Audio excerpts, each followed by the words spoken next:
नमस्कार मेरे प्यारे बच्चों, हिंदी की इस नई कक्षा में आपका पुनः स्वागत है। आज पुनः हम हिंदी द्वितीय प्रश्न पत्र अर्थात हिंदी भाषा या हिंदी व्याकरण पढ़ेंगे। अभी तक हमने पाठ 4 तक पढ़ा है। पाठ 4 पिछली कक्षा में हमने पढ़ा था, जिसमें पाठ 4 था शब्द भंडार। इसमें हमने पर्यायवाची शब्द,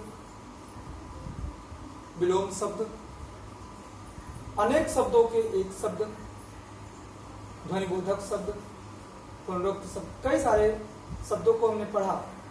शब्दों के विविध प्रकार हमने पढ़े और आशा करता हूं कि आपको पूर्णतः समझ भी आया होगा मेरे प्यारे बच्चों। और उम्मीद करता हूं कि आप जो भी आपको पठन सामग्री प्राप्त हो रही है उससे आप भली भांति ध्यानपूर्वक पढ़ रहे होंगे और पूरा मन लगाकर उस पठन सामग्री को आप तैयार कर रहे होंगे।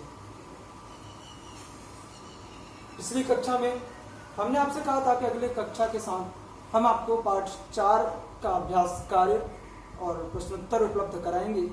तो इस वीडियो के साथ हम आपको पाठ 4 का अभ्यास कार्य और प्रश्नोत्तर भेज रहे हैं, जिसे आप लिखेंगे और उत्तर पुस्तिका में लिख करके उसे याद करेंगे। यह आपका गृह कार्य भी होगा कि पाठ 4 के अभ्यास कार्य प्रश्नोत्तर सहित उत्तर पुस्तिका में लिखकर याद करना है। यह आपका गृह कार्य भी होगा। और इसके बाद हम पाठ 5 पर आने से पहले सबसे पहले तो हम ये जानना और समझना चाहेंगे मेरे प्यारे बच्चों कि आपको हिंदी में जो भी कुछ पढ़ाया जा रहा है, समझाया जा रहा है, वो समझ आ रहा होगा।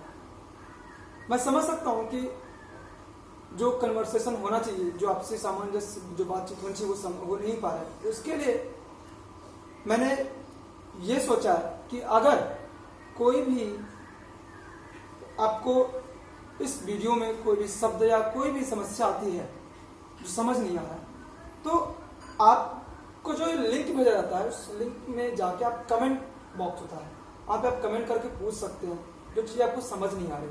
अगर समझ आ रही है तो सब कुछ ओके, फिर आप अच्छी बात है कि आप तैयार कर पढ़ रहे हैं। तो अगर जो चीज़ें आपको समझ नहीं आती हैं या आपको थोड़ी समस्या आ रही है, समझने में बाधा आ रही है या और किसी तरह की कोई बाधा है, तो आप कमेंट में टिप्पणी में लिख सकते हैं और लिख करके पूछ सकते हैं। ठीक है, आइए हम पढ़ते हैं पाठ 5 वाक्य विचार। पाठ 5 वाक्य विचार। मेरे प्यारे बच्चों, हमने सबसे पहले पढ़ना प्रारंभ किया था वर्ण से।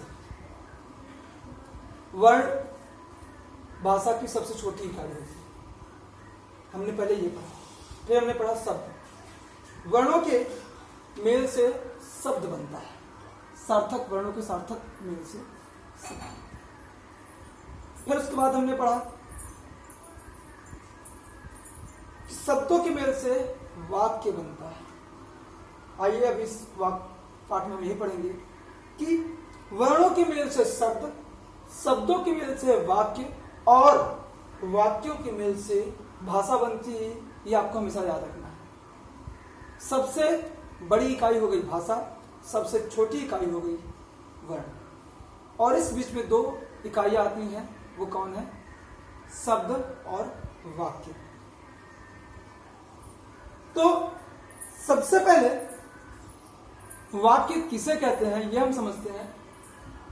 पदों का वह व्यवस्थित समूह जिसमें पूर्ण अर्थ देने की क्षमता या सामर्थ्य होती है, वह वाक्य कहलाता है। जैसे अब अगर हमने कई शब्दों को लिखा, मान लीजिए हमने लिखा कि राम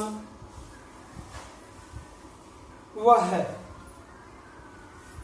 अब यहां पर तो हमने शब्द लिख दिए, क्या वाक्य बना? एक अर्थ मिला, राम वह है, राम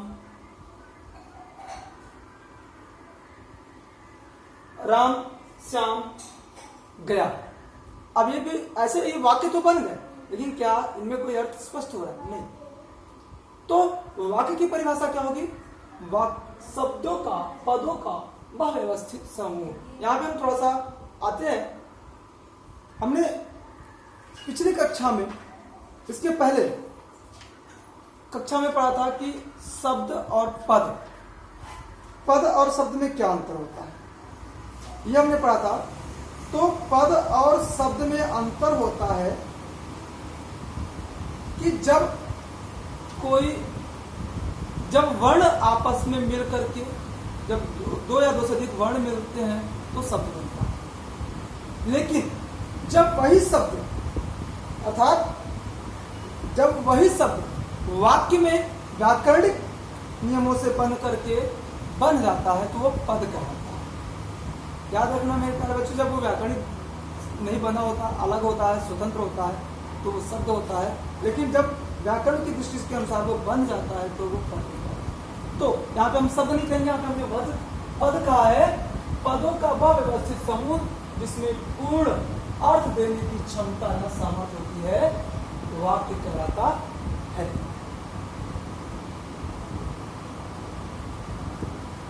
आगे फिर से हम समझेंगे कि जब ऐसा कोई पद, कई सारे पद जब आपस में मिले तो वो मिल करके जब जुड़ जाते हैं, एक नियम के अनुसार बन जाते हैं और सार्थक एक अर्थ दें, एक अर्थ को स्पष्ट करें, तो वो क्या कहलाता है? पद कहलाता है। समझ आता है? वाक्य कहलाता है। इसके बाद आते हैं हम वाक्य के अंग। याद रखिएगा मेरे प्यारे बच्चों, वाक्य के भेद और वाक्य के अंग दो होंगे। आप अंग और भेद में अंतर समझिएगा। यहाँ पे हम वाक्य के अंग पढ़ रहे हैं कि भेद। वाक्य के भेद हम आगे अगली कक्षा में पढ़ेंगे इसी पाठ में, लेकिन अभी इस कक्षा में हम अभी जो आपके सामने पढ़ रहे हैं वह है वाक्य के अंग। वाक्य के अंग दो हैं। कौन कौन से हैं? वाक्य के दो अंग कौन कौन से हैं? उद्देश्य और विधेय। उद्देश्य और विधेय। उद्देश्य जिसके बारे में, उद्देश्य क्या है ये समझना है। उद्देश्य हमें समझना है कि जिसके बारे में कुछ कहा जाता है या जिसके बारे में कुछ कहा जाता है, अर्थात कर्ता।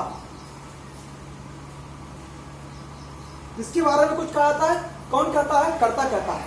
तो उसे सूचित करने वाले शब्द को उद्देश्य कहते हैं, अर्थात कर्ता को उद्देश्य कहते हैं। याद रखना आपको,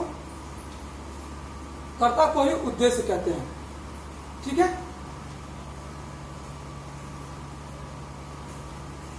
आगे है जैसे समझना हमको थोड़ा सा कि कर्ता को उद्देश्य कहते हैं। कैसे समझना है हमको? जैसे विराट पतंग उड़ा रहा है। यहाँ पे हमने एक उदाहरण लिया हुआ है, विराट पतंग उड़ा रहा है।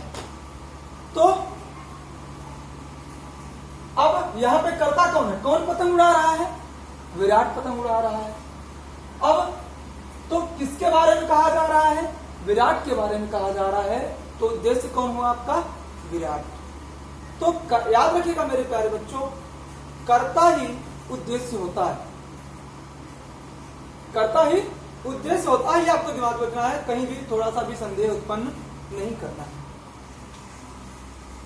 आगे है विधेय। अगर और हम उदाहरण समझना चाहें तो जैसे कि मां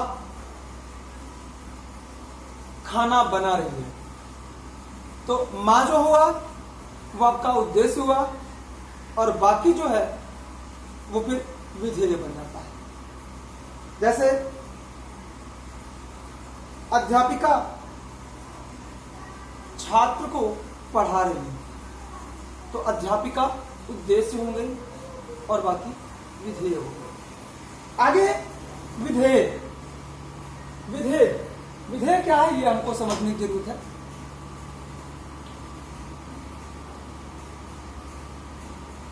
यहां पहले उद्देश्य को पहले स्पष्ट कर लेते हैं फिर से कि कर्ता, याद रखिएगा मेरे प्यारे, जिसके बारे में कुछ कहा जाता है उसे सूचित करने वाले कर्ता शब्द को या उसी सूचित करने वाले शब्द को उद्देश्य कहते हैं, जैसे विराट पतंग उड़ा रहा है। अतः अब यहां विराट और विराट के बारे में कुछ कहा गया, अतः इन वाक्यों में विराट उद्देश्य है।